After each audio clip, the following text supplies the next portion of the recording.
working at all? Can everybody hear me? Yep. Excellent. So my name's Rosie. I'm the events coordinator here at Readers, and before we get to the cool and interesting part, if anybody has anything on them that makes noise, a cell phone, a watch, or I don't know what other gadgets people have these days, but anything, if it makes noise, if you can make sure it's not going to for the next hour, that would be really great. We have the books available at the counter, so what's going to happen at the end of the talk is Cathy's going to sign your books. It's going to be wonderful, good chatting time, but she's going to do that at the table that's in the middle of the store where her books are on display. So the trick is getting her from here to there without too many, congratulations and compliments and conversations. And we incentivized it by having the counter in between. So you can buy 10 bazillion copies of the book and then you go and chat with her. So I think one of the amazing things about living in Sonoma is you just find out about all of these people you had no idea what they were like or who they were, and it turns out they lived in town and you didn't know about it, and suddenly you're learning about somebody who worked with Timothy Leary, and you're like, oh, this is mind-blowing, different kind of mind-blowing than they got to do. And I was thinking a lot about the idea of the psychonaut, which is the term, I think, that gets thrown around a lot, and how, when you think about it, there aren't very many unexplored places anymore.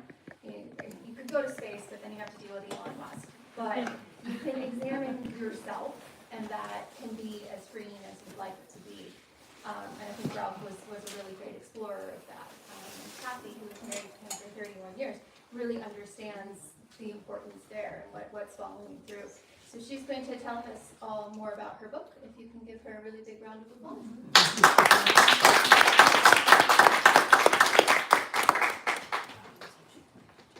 Thank you all for being here. This is so sweet to do this book reading in Sonoma with Sonoma friends and a few others from St. Helena and Novato.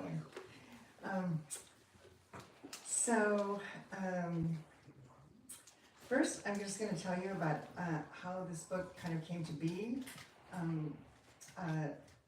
Ralph died in March of 2019, and we had a memorial service for him in May of 2019, and one of his long-time friends who spoke at the memorial sent me his a transcript of what he spoke at the memorial, and I thought, oh, this is really great. This really should be published. It was Alan Levin, so if you read the book, it's Alan Levin's.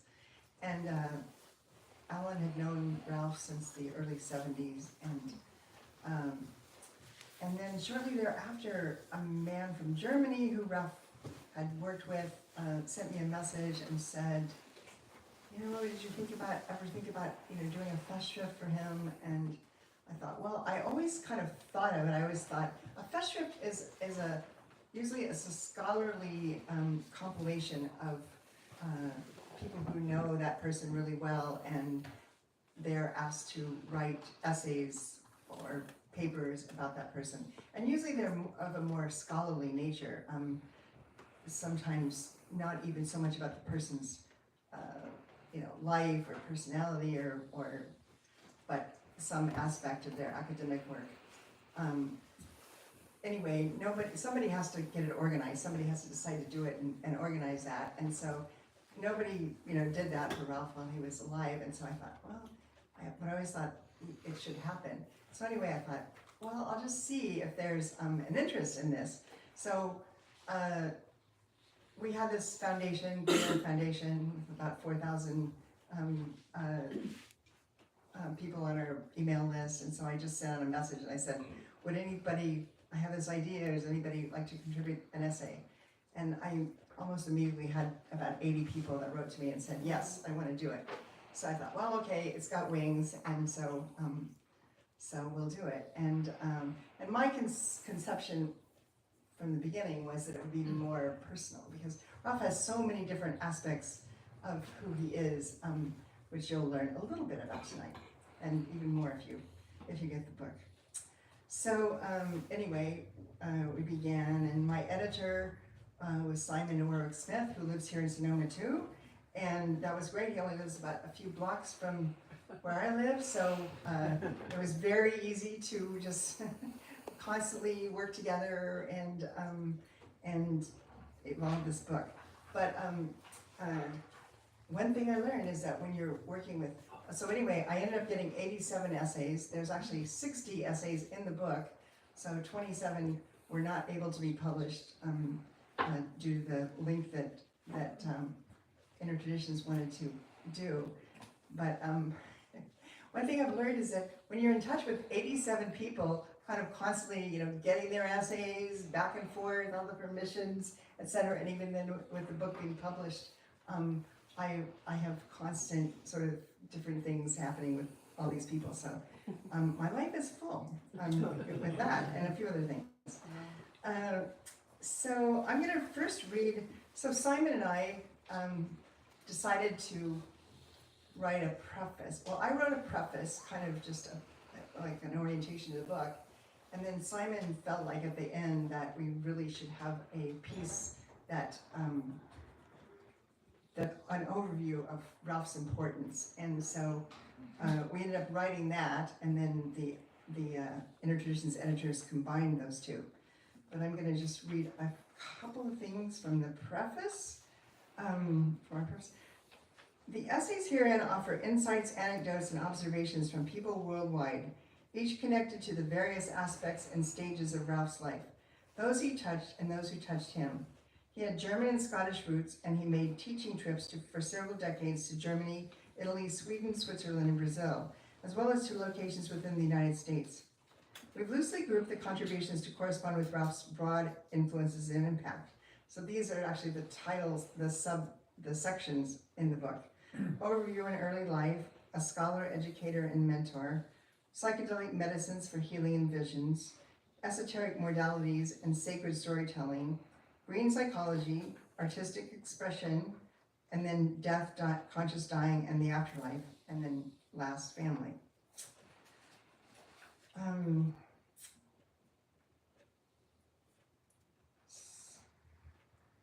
So I've marked here, Ralph, let's see, no. I guess, yeah, in this piece, I'm going to read the piece about green psychology. So one of Ralph's, one of his many areas of interest that he did quite a bit of work in was green psychology. He wrote a book called Green Psychology. And so I'm just going to read this piece about that. Ralph was a pioneer in the field of ecopsychology. He had an early understanding of the environmental crisis and re-envisioned psychology as inclusive of an ecological context and an integral part of human life. Craig Chalkwist pointed out that Ralph preferred the term green psychology to ecopsychology because he did not want the sprouting field to devolve into just another academic department or subdiscipline within psychology, which is what happened. What he offered was new visions of who we are and how to be here with each other, noted Chalkwist. Ralph was a fearless advocate of the radical shift in consciousness that is needed to turn around the human relationship to the environment. In the words of Sam Mickey, who is a Sonoma resident, who couldn't be here tonight, I asked him, Ralph's writings and teaching lay out our guidelines for transitioning to an ecological worldview, including ecological reorientations of science, philosophy, politics, economics, and religion, drawing on diverse sources of knowing, such as alchemy, yoga, mysticism, shamanism, and psychoactive plant medicines.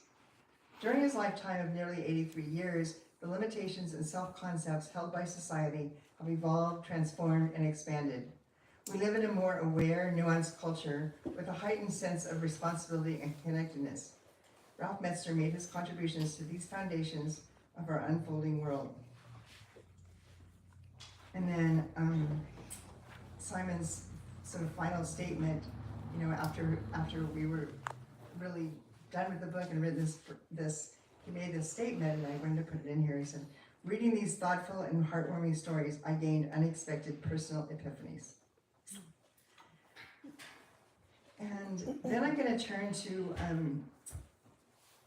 some pieces in the foreword by David Presti, who teaches neuroscience at UC Berkeley and is a longtime good friend and colleague of Ralph's.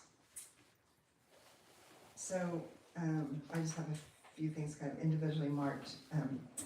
Endlessly curious, eternal student, intrepid adventurer, courageous and creative explorer of the wild frontiers of consciousness. Healer, shaman, magician, one who welcomed ancestors and spirits as allies. Pioneer in the therapeutic utility of psychedelic substances. Cartographer of consciousness expansion, exploring, shaping, and transmitting ancient and modern methods to deeply connect with mind.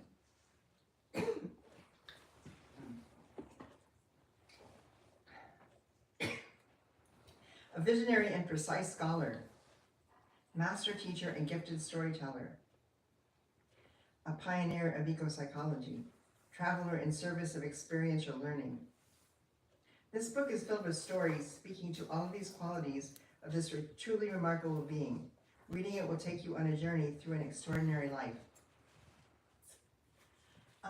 So now I'm going to have my daughter come up here, our daughter, Sophia Metzner, and she's going to tell you a bit and read about his early life and read from his brother's contribution.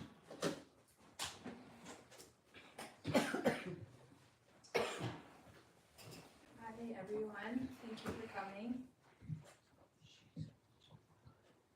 I first just want to say thank you to my mom. This is now a fifth book reading or something, and I just always want to start by saying how grateful I am that she made this book. It's not only a gift to the world and to this to everyone who knew him, but to our family, and such a treasure for us all to have for the rest of our lives. So I'm very eternally grateful for you. So I wanted to read first from the section written by my uncle Robin, who is my dad's younger brother. He lives in London, and he has an older brother as well. My dad was the middle child, and both my dad and his older brother have passed, and so Robin is the single remaining brother, and I very much treasure spending time with him because he still has that, he talks like my dad, and he has this twinkle in his eye that is just like Ralph's, and it's really special to me. And last summer, when we were visiting him, he was talking about, he's known that my mom has been writing this book for several years, and he always would ask us about it and ask us how it's going, and he was very worried last summer that my mom wasn't going to finish it before he died, and he kept asking. He even said, "I'll give you money right now if you make sure and send it to me before, as soon as it's done." And we said, if anything depends on it, we're gonna finish this book before. But he's still alive. He's still doing well. So now he's gotten a chance to read it completely, and I know it means a lot to him. So I just want to read a couple parts from his section. Because he's really the only one who knew Ralph in his very, very early years. So he wrote, because of the breakdown of the economy and lack of schooling in Germany after the war, it was agreed that Jill, their mother, should return with us boys to Britain temporarily. We left in December 1946 and did not see Wolfgang again for 2 years. He was not then allowed to leave Germany. And then in 1948, she obtained work with UNESCO, Jill, in Paris, and as a result, Ralph returned to Germany to attend a boarding school there. And then he said, to my mind, the legacy that Ralph took away from his father was more his scholarly bent of mind and reading habit, his disciplined, phenomenal memory and thorough work ethic, and from both his parents, their internationalist, democratic, pacifist opinions. The crucial, relevant influence on his future surely came from his time at Oxford and Harvard. His parents were sometimes puzzled about their unusual second son in the United States, but they tried to understand.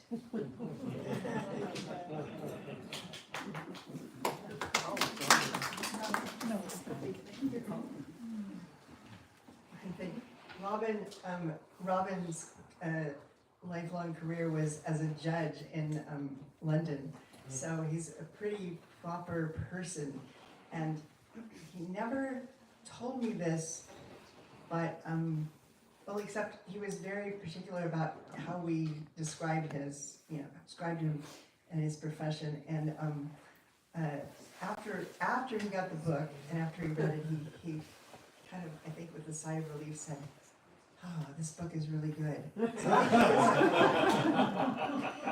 I think he was a little worried about it.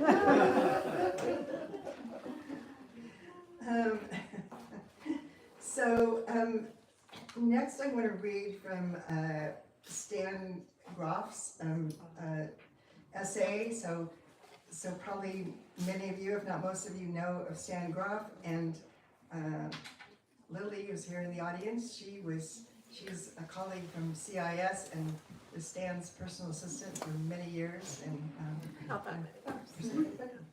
quite a few. And anyway, Stan's essay is called "Meteor Showers of Synchronicity." Several months before Ralph's death, he and I realized that we had known each other for more than half a century. Looking back, meeting Ralph was one of the amazing synchronicities that accompanied me during my first visit to the United States. In May 1965, I participated and presented at a conference in Amityville, New York, organized by Harold Abramson, called "The Use of LSD in Psychotherapy and Alcoholism." When the conference ended, I needed to get to New Haven to visit the Litzes, and I didn't have any money. I went to the microphone and asked if anyone could give me a ride. The first participant who offered me a lift was Peter John.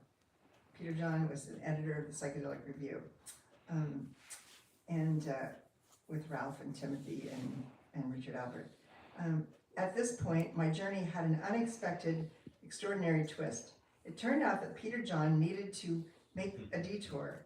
This stop was at Millbrook, the estate that was owned by Peggy Hitchcock, the Mellon family heiress. Peggy and her brothers had offered Tim Leary and his friends and colleagues a place where they could carry on their psychedelic experimentation. I could not believe my good fortune. I got the chance to see this extraordinary psychedelic community and meet Tim Leary and Ralph. Unfortunately, I missed Ram Dass, who was out of town. Tim and Ralph gave me a signed copy of their book, The Psychedelic Experience, a manual based on the Tibetan Book of the Dead. It is one book that survived our house fire, and I still have it. Ralph and I spent a few hours that day talking about psychedelics behind the Iron Curtain, as Stan grew up in Prague, in Czechoslovakia. This was the beginning of our half century of close friendship. Ralph is one of the very important people of the psychedelic movement of the 1960s, and he continued to be a major force of this movement throughout the decades of the dark ages of psychedelics, mass hysteria, ignorant and mendacious propaganda, and discrimination against the psychedelic renaissance. He was a true psychedelic pioneer and consciousness researcher, experienced transpersonal psychotherapist, prolific writer, shaman, healer, spiritual teacher, and unrelenting explorer of the beyond. Ralph was an early harbinger in the current psychedelic renewal. During the period when psychedelics were illegal, he studied new and not yet legal or semi-legal medicines, or those that it was impossible to use because of legal loopholes. Many of these substances came from the laboratory of Sasha Shulgin and Jungian therapist Leo Zeck. During the decades of psychedelic prohibition, we were part of an alchemical conspiracy. We tried new substances, shared inner and outer journeys, exchanged our books, participated in many Esalen month-long seminars, and created programs and presented for numerous ITA conferences all over the world. We were also friends in a social circle and enjoyed casual time together. Ralph was an advocate for world peace and of our planet. He was a global citizen and had a passion for ecology and a profound love for the earth.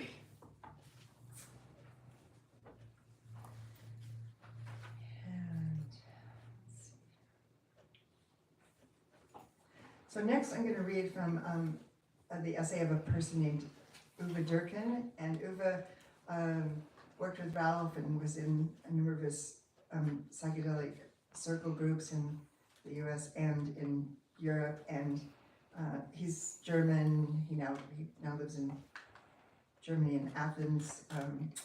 And he wrote, his essay is called A Man to Remember, and he just wrote about various aspects of who Ralph is, and his impression of him.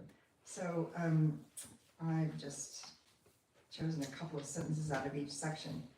So the first section you wrote was the scholar. Ralph approached life as a scholar, always open-minded and full of curiosity.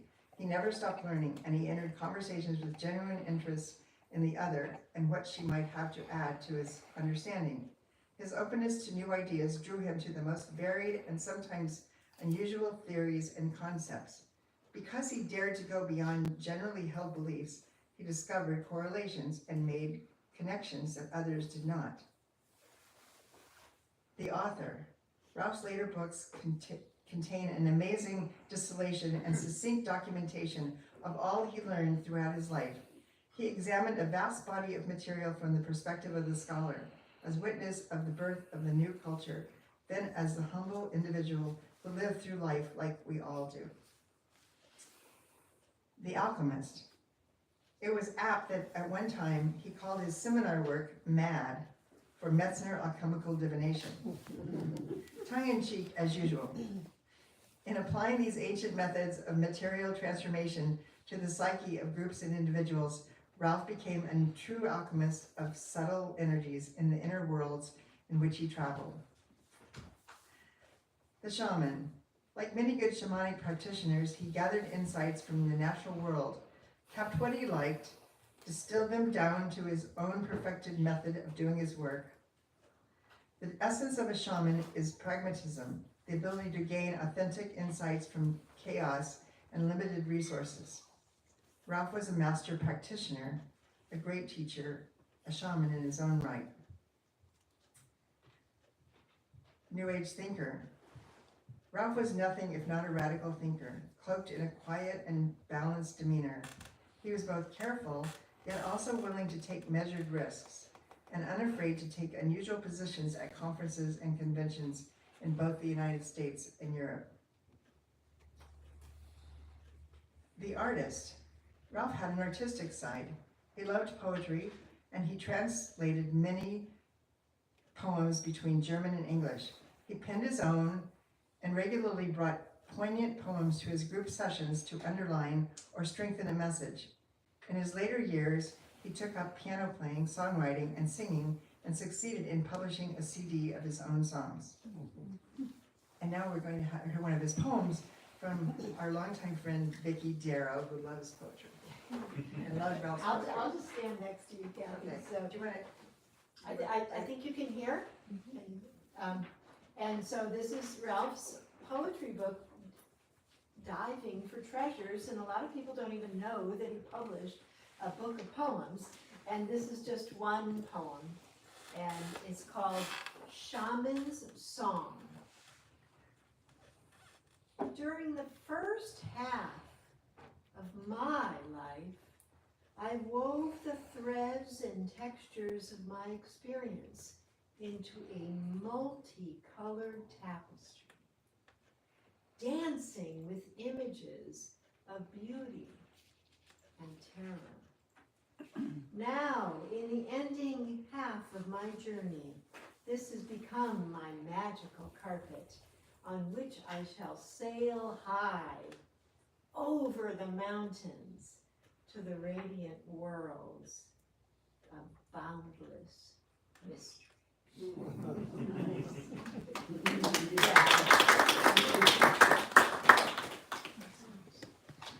And then Ralph the friend. Ralph took friendship seriously. He maintained numerous relationships with collaborators and allies around the world. He looked out for friends in need, as I witnessed for myself when one of us went through an existential crisis.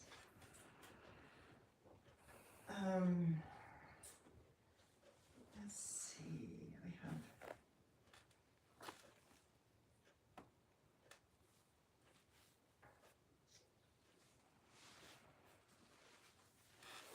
Okay, just a really brief, I'm from a woman named Chalice Glendenning. She's an author of Company of Rebels and of Hetos. She lives in Bolivia. Ralph Metzner, Bodhisattva is the title of hers. He was ever dedicated to his life's mission up to the last days, learning, teaching, and writing for the good of all sentient beings. He was sharp of mind, humble as a pebble, and a master of living in wide-eyed wonder. But most relevant to the one quality I wish to highlight, he was generous beyond bounds. And she tells a story. I didn't really know Ralph, so how rare it was that we launched our friendship via letters, emails, and packages after I moved from my land of birth to the Altiplano of Bolivia. I was sending out my Bolivia letter to an ever-morphing group of friends and colleagues. The letter is an entirely irregular endeavor that to this day goes out maybe 3 times a year. As if by a tap on the shoulder from the spirits, I had included Ralph as a recipient, and lo and behold, he mindfully wrote back immediately after reading each one. I mean, within a half an hour. Often he praised me for the companion he saw in me, always encouraged me to continue documenting the cultural differences I was encountering. I was astonished, first that he perceived such qualities through mere words, and then that he cared enough to cheer me on in my explorations. And that's a great essay. There's other pieces there that I'd love to read, but in the interest of time, I'll skip that for now. And there's a couple of things I want to read from in the family section. I want to read just a couple of things from my son, and then Sophia's going to read a couple of things. So I had a son when I came into the relationship with Ralph from another marriage, and so Ralph is his stepfather. And he wrote Adventures Growing Up with Ralph. I thank Ralph for my connection to and appreciation for nature and the planet. We often walked together, which is where we would do most of our talking. He spent so much time sitting at the desk writing, but moving his body and being out in nature remained incredibly important to him. Walking and talking with Ralph gave me some of my best memories, whether it was exploring a jungle in Costa Rica, traipsing through gardens of Hawaii, or just walking the dogs around the neighborhood. He taught me to love being in nature and to appreciate the natural world. Every night at the dinner table, Ralph reminded us of our connection to the great goddess Earth, as he said grace, thanking her for the nourishment of our bodies and the healing of our lives. At every dinner with friends, he would toast to the 4 L's: life, love, laughter, and letting be. Writing about this now makes me realize how much of an impact these phrases had on me. So, some of our friends here are from kind of our circle, and we never had a dinner. We still don't. We still do it. We never have a dinner that we don't toast to the 4 L's. Actually, there's 8 L's, but we add that later. So anyway, now Sophia is going to read a couple more things, then I'll close it. Or then we'll have Q&A. Okay, I'm going to read from my section of the book. It is with profound honor that I write about my father and reflect on our time together in the physical world. I'm grateful to have shared such a deep connection with him in this life. I want to portray his life as a father, a role he played with love and gratitude. His loving smile, gentle laugh, and infinite wisdom are forever imprinted on my heart. Throughout my childhood, he would talk to me about the power of healing energy, using colors, hues, and lights to envelop the body and the mind as a tool for deep relaxation and envisioning wellness, as well as for manifesting new ideas and thought patterns. My dad began leading me in a guided light meditation from a young age. And as a young girl, the invitation to pick a beautiful color to wear as a cloak and imagine it as a light streaming through your body was a joyful experience. This meditation helped me through debilitating anxiety as an adolescent. When I was an adolescent, I began to understand how deeply meaningful the knowledge and practice had become. On another note, I had saved all the cards and notes and letters from my dad and from my mom, and it is a treasured gift to be able to read those notes now. And in rereading these notes from my dad after he passed, I was struck by how deeply touched he was by the work that I do with children and families. And in almost every note, he would acknowledge my passion and love for, and how proud he was that I had found a well-suited career in working with different aspects of children and families. And then this is a letter that I wrote to my dad just days before he passed away and given to him, and I included it in the book. And the last section I said, "You are a most remarkable man, and I feel blessed to have known you as my father. Thank you from the bottom of my heart for giving me this special life, for supporting me, loving me, and teaching me. I love you, and I always hold you in my heart as I go forward in my life, making you proud. With love, Sophia."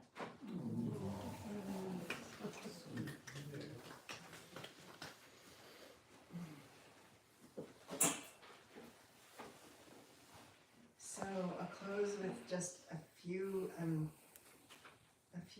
words from my essay that I call the Sacred Hoop of Partnership. Probably Ralph's his closest relationship to a religion or spirituality was Native American, and so it's in part drawn from that. So I knew Ralph in 4 ways.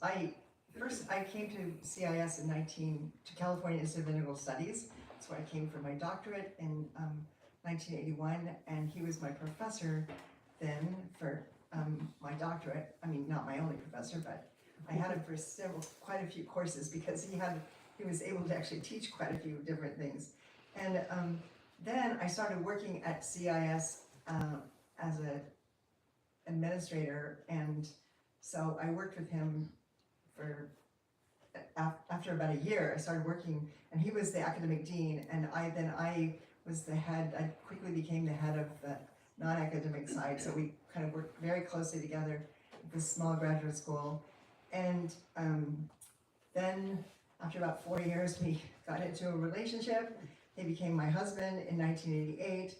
And then as I was writing this book, I realized that my 4th relationship with him is in the afterlife, that I still have this ongoing relationship.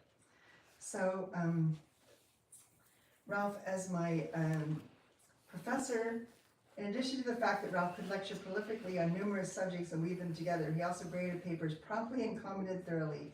He gave each paper a careful read, raising questions and offering encouragements and ideas for future exploration. Both his efficacy and thoroughness of grading students' papers were standouts of Ralph's professorship. As a professor, Ralph offered to CIS not only his knowledge, but also his willingness to explore and experiment with ideas, topics, courses, and curricula. While Ralph demanded rigorous scholarship, no topic was too strange for him.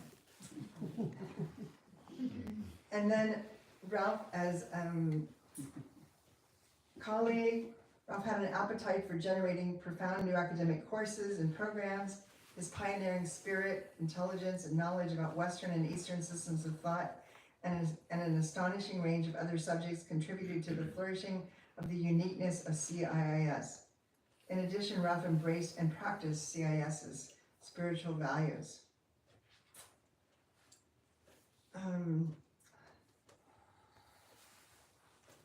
Ralph, as husband, he undertook a vision quest actually before our wedding to seek a vision for our life together. I'm not going to read the whole thing, but basically the summary is, togetherness and open space was the mantric marriage formula I was given, he said. And then I say, indeed, we traveled in open spaces. The vision describes our 3rd union, that of our 30-year marriage. How amazing that Ralph would intentionally seek a vision for a marriage by doing a vision quest. And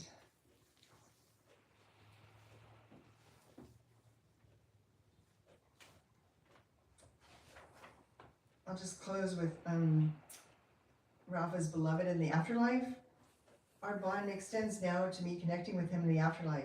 He has visited me a number of times in dreams, in deep loving connections, and I have met him for satisfying interactions through mediums. Through working on this tribute book, I continue to be deeply connected to him. This is our 4th union, that between his world in the afterlife and mine, still here furthering his publications, influences, and our ongoing family life. The 4th union completes the sacred hoop of partnership with him as my professor, colleague, husband, and beloved in the afterlife. I want to close with this excerpt from John O'Donohue's blessing on the death of the beloved, which I shared at his memorial. I think it is a verse for all of us. Let us not look for you in memory, where we would grow lonely without you. You would want us to find you in presence, beside us when beauty brightens, when kindness glows, and music echoes eternal tones. When orchids brighten the earth, darkest winter has turned to spring. May this dark brief flower with hope in every heart that loves you. May you continue to inspire us. That's from John O'Donohue. Beautiful.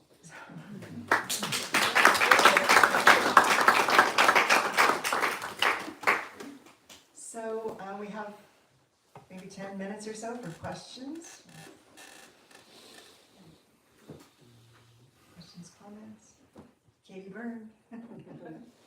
Thank you, Cathy and Sophia.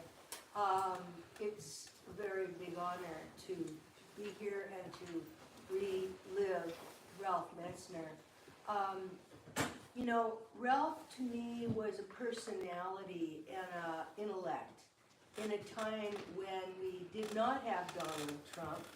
We had people like Bill Moyers interviewing Joseph Campbell, and we were very interested in how we could transform in positive ways. I guess my question is, if you had to try to summarize in your view what the main message was that Ralph wanted to bring to the world, that he would want us all to be pondering after your reading tonight, what would it be? That's a big question. I knew it would push you.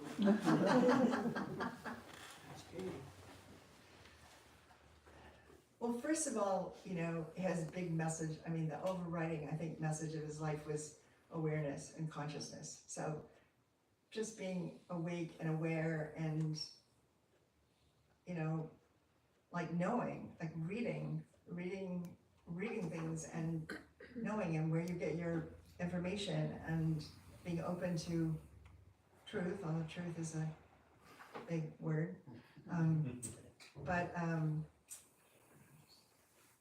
That would be the first thing. I think it would also be just do your work, you know, do your work that you came to, you know, that's in front of you and that's your thing, and do it the best you can. Be kind to humanity, be in service. And also, Ralph had a pretty uncanny way of being, like he could be, you know, he could get very riled up about, you know, politics and issues, etc. But he also could be very detached in a way. He could just kind of call out the, you know, what is, and then kind of detach himself. So I think that's a message for all of us too.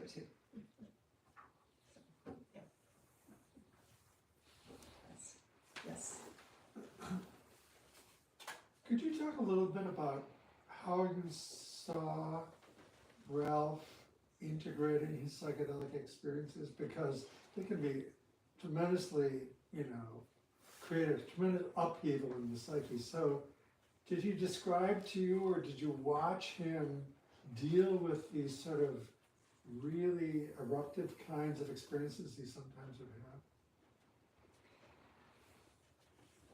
Well, of course, I mean, I came into his life in 1981 when he was my professor, and I came into a relationship with him in 1986. So, I mean, I missed the early part of the 60s on, although I've done a lot of reading. I mean, I'm endlessly fascinated by putting all these pieces together. But I know that he really worked with things, and he even worked with his dreams, and he would record his dreams every night and write them out and sort of work with what they meant. And if he was very big on whatever message one gets in whatever journey, whether it's whatever it is, creativity or something difficult, something you need to change, that you definitely have to take that as a message and act on it. So he was very serious about it, like incorporating it himself, but also all the people he worked with. He really, I mean, there's a lot of stories in the book about people who did, you know, psychedelic work with him, or even just therapy. Some people who didn't even do psychedelics, and did just therapy, and how he would help them. I mean, there's a section on creativity. One of the things he was very, he very much promoted people's, you know, creative nature and whatever would come to them and whatever visions or you know, just messages or whatever. So, and for me, even he would say, if I would tell him, oh, I got this thing, or I'm thinking about this, or I'd have this idea that, you know, came from some, you know, kind of altered state space, he'd say, oh, you have to do that, you have to do that. So, I mean, I'd say he just, you know, it was kind of an everyday practice. It was kind of that he worked with it. And of course he was such a writer. I mean, he wrote 24 books. So he was constantly writing. That was probably his favorite activity. And so I think when people write things, they process what's, you know, what they're learning and taking in and thinking about and all that. So I'm sure that made a difference. Good question.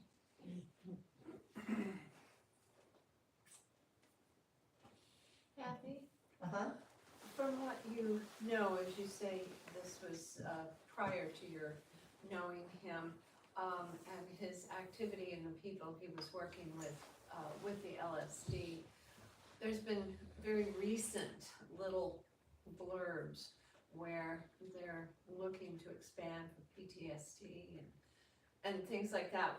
Is that, would you think that would be, and this is totally from your perspective only, that's like coming around, or have they advanced, or are they just finally going back and looking at what he is, the forerunners were doing in utilizing that? I know that's a hard one to, I know nothing. Do I think it's, I'm trying to get the question, do I think it's, Do you think that he was a pioneer before the times of, you know, the research that's coming forward? oh, definitely, Yeah. because he, I mean, he wasn't, you know, it wasn't like he was first on, but he was, I mean, it was 1962, when they first, you know, at Harvard. I just finished reading the book Being Ramdas, and actually I put a lot of things together from the early stories there. And also Ralph wrote a book called The Birth of a Psychedelic Culture, and in which he wrote it, well, with Ramdas. It was interviews between he and Ramdas, and he had a third person who actually kind of managed the interviews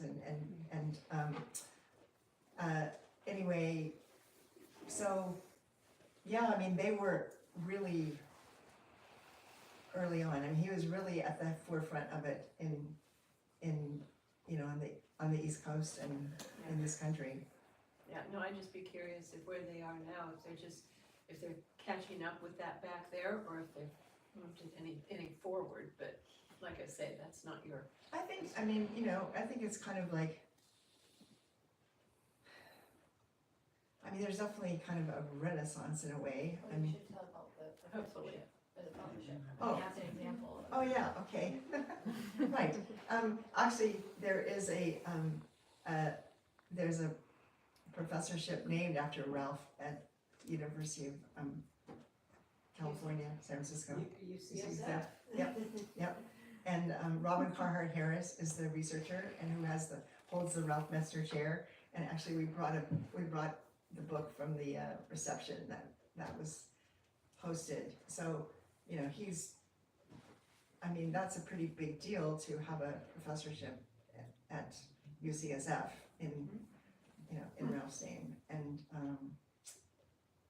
so yeah, I mean, Ralph was really, he was such a scholar. I mean, he really, you know, it's like of Leary and Ramdas and Ralph, I mean, I think I heard Ralph say that, I mean, I heard somebody say that actually Ralph was kind of the primary one who put the book, The Psychedelic Experience, together, and I kind of believe it because he's just, like, he'll just take something and make it happen. And then I also read in Ramdas's book that yeah, Ramdas didn't have very much to do with it, and he was just, it was mostly Tim and Ralph who did that book. But I don't know if that No, answers the question. it's just But something I've just- been curious I about. mean, I also work for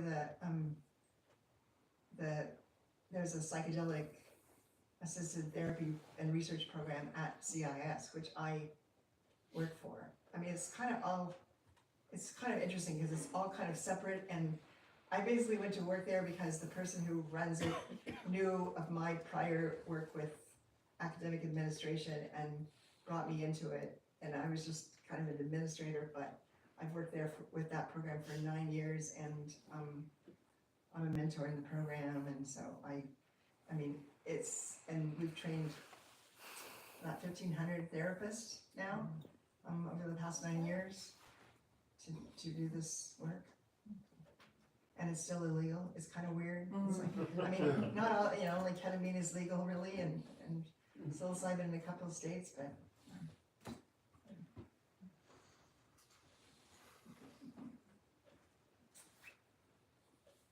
Well, any last question? Was there any essay that surprised you? Any essay that surprised me? I don't think so, actually. I've kind of been asked that a few times. There were things I didn't know, and actually probably of all the people in here, I knew 80-85% of the people. There's a few people in Germany that I knew their names, but I don't know. Most people in the United States I knew, so there's certain, stories and things, like I didn't know the cellist Glendinning story, I didn't know that at all. I didn't, I mean, and that story goes on to say, they had this exchange between, he would send her things and she would send him like coca candy from Bolivia, and he would send her something, he would send her tea because she wanted tea from the United States, so he would send tea. I didn't know that. I mean, so there's little things like that, but in terms of character or major events, he was Ralph really shared his life with me, which I always felt really grateful for because he traveled so much, so he was gone a lot, and but he always introduced me to all the people that, were kind of in his orbit in his life, and we had lots of people for dinner, and I knew his world, and that's really a gift that I feel now, that